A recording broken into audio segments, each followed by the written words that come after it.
चल निभा के चलते हैं।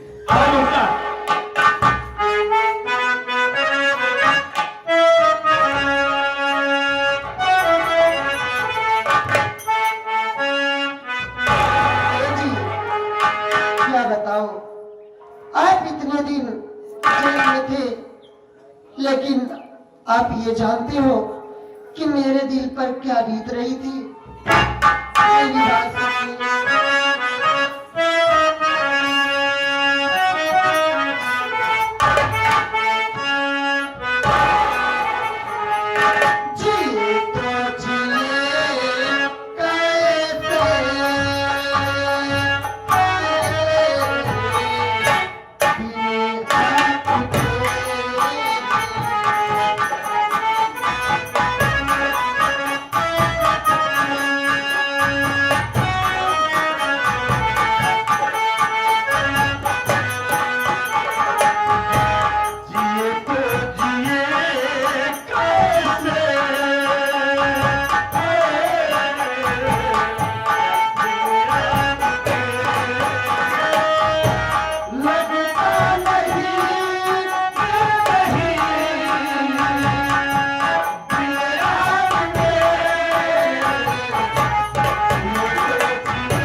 कुछ समझ में नहीं आया, समझ ही नहीं दिया हमें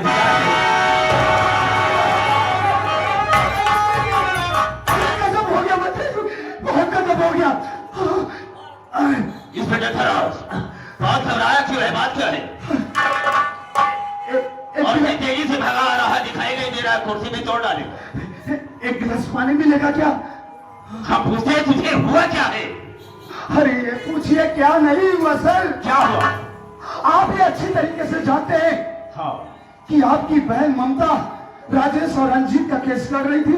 ये मैं खूब अच्छी तरह से जानता हूँ। अरे सर जी, वो आपकी बहन ममता उन दोनों का केस जीत गई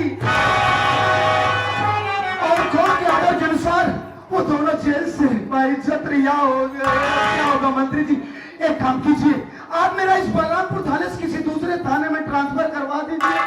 अब मैं अभी रहा नहीं रहूंगा। तेरा दिमाग तो नहीं खराब हो गया है? उन दोनों के डर से हमारे इस थाने को छोड़कर दूसरे थाने में चला जाएगा? नहीं, ऐसा नहीं होगा। हाँ, मैं तेरे साथ।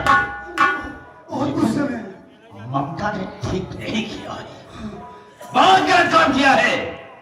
वो मेरी दुश्मन बन गई है, वो मेरे रास्ते का रोड़ा बन गई है, रास्ते का कांटा बन गई है। देखो और हमेशा हमेशा के लिए उस कांटे को निकाल कर फेंको। मतलब नहीं समझा? नहीं। सुनो मेरी बात को।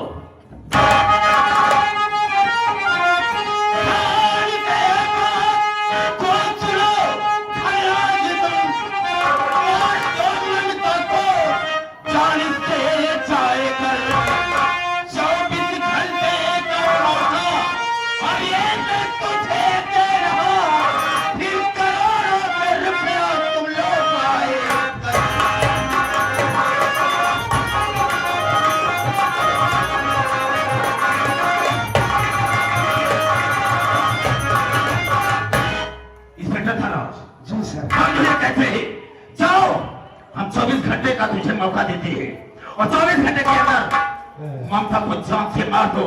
और जिस वक्त मार कर तू आएगा हम तुझे 1 करोड़ रुपया देंगे। इसलिए तो मेरी दुश्मन बन गई, हमेशा हमेशा के लिए खत्म कर दो उसे। 1 करोड़? 1 करोड़ रुपया दूंगा।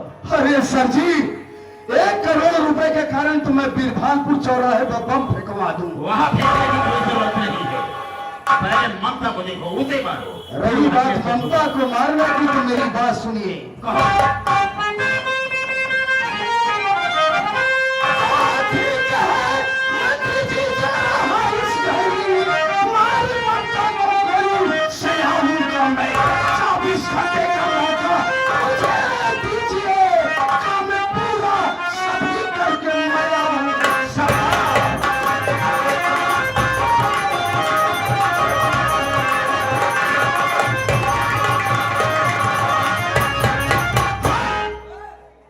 सर जी, 1 करोड़ रुपए के लिए तो ये इंस्पेक्टर धनलाल सिंह कुछ भी कर सकता है।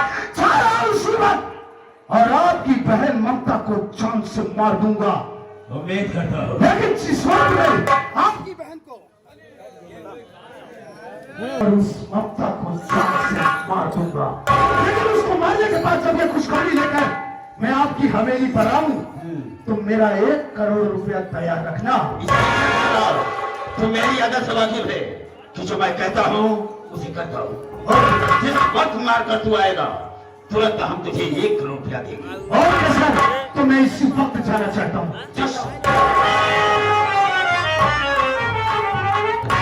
ममता, किसी दिन तुमने कहा था कि हम आधा हक अपना बढ़ाएंगे, आधा हिस्सा बढ़ाओगी। तो जब तू दुनिया में रहेगी ही रही तो देखता हूँ कि तू हिस्सा मुझसे कैसे बनाती है, देखूंगा।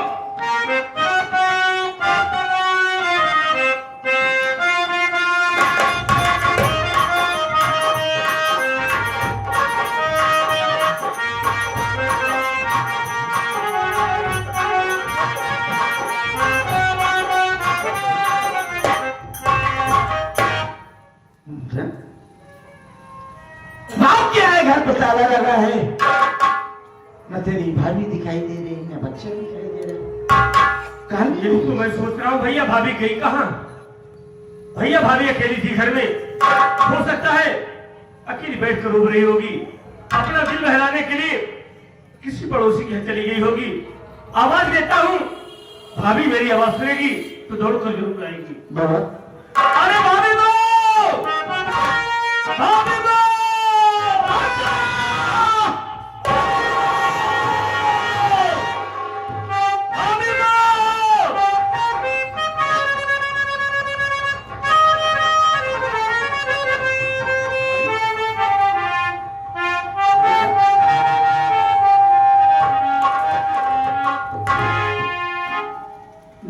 राम शरण भाई, क्या हमारे घर में ताला लगा है? न हमारी पत्नी दिखाई दे रही, न बच्चा दिखाई दे रहा है। अगर कुछ जानकारी हो तो बताओ। आप तक बताएंगे भैया। आप तो बहन के केस में स्वयं जेल चले गए हुए थे। अब आपके सामने आपका भतीजा बहुत बीमार था। आप भाभी मां से वादा किए थे, मैं जा रहा हूं कहीं न कहीं से पैसे का इंतजाम करके आऊंगा, अपने भतीजे की दवा कराऊंगा। आने में आप देरी कर दिए। भाभी मां ने सोचा मैं चले जाऊं, जो मक्खनलाल नारी सहायता केंद्र खोल रखा है वहां पर जाऊंगी, हमें कुछ आर्थिक मदद मिलेगी जिससे कि बेटे की दवा कराऊंगी। लेकिन ऐसा कुछ नहीं हुआ। हरामखोर मंत्री मक्खनलाल भाभी मां की इज्जत को लूट लिया।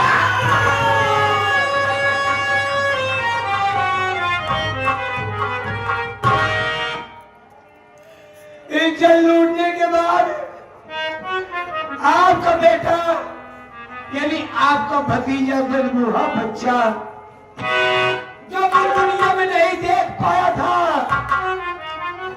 वो हराम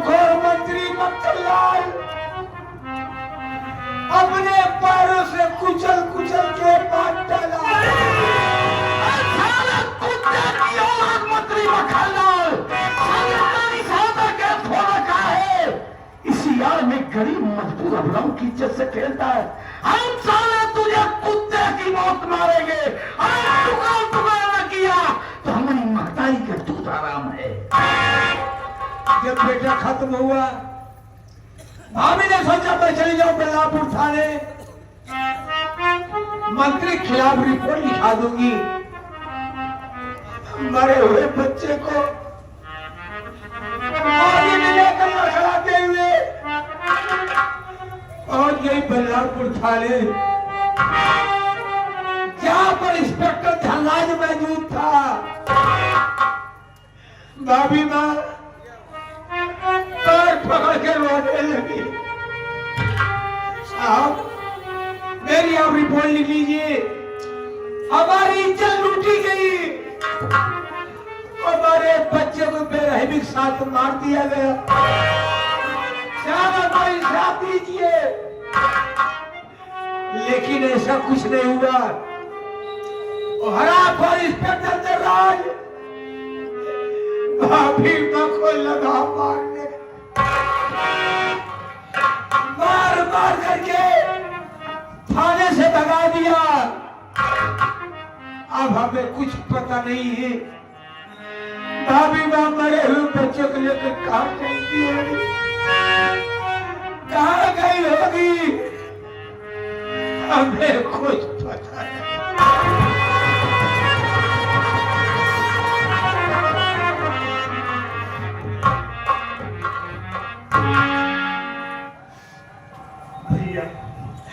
भैया, हमने आपसे वादा किया था ना कि जब तक मैं घर में रहूंगा मेरी भाभी और मेरे मुन्ना को कोई तकलीफ नहीं होगी।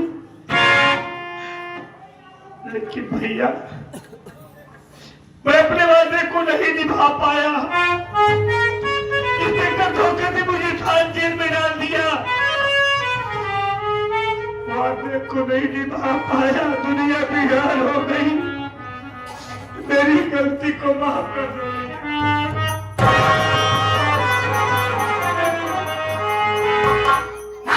मुन्ना, पोष दे आग के आंसुओं को। इतिहास गवाह है कि जब गरीब के आंसू सोने बने हैं ना, तो एक नया इतिहास लिखा गया है। हम किसी साले के पास न्याय और इंसाफ मांगने नहीं जाएंगे। हम जहां भी जाएंगे हमें ठोकर के सिवा कुछ नहीं मिलेगी। चल चल, हम इसी वक्त चलेंगे चंबल और उखाड़ देंगे सालों की औकात को, मिटा देंगे सालों को। चल शिवा। भैया, हम चंबल नहीं जाएंगे। क्या? हम चंबल नहीं जाएंगे क्योंकि चंबल तो बहुत दूर है और चंबल आने जाने में काफी वक्त गुजर जाएगा और हमारे पास इतना वक्त नहीं है कि फालतू की समय गवाए। हम इसी वक्त उस मंत्री मक्खनलाल की हवेली जाएंगे और एक अपंग बदला अगर उस साले से न चुकाया तो मेरा नाम राजेश्वरी साले को मिटा देंगे, जिंदा नहीं छोड़ेंगे, कुत्ते की मौत मारेंगे साले। चलो भैया,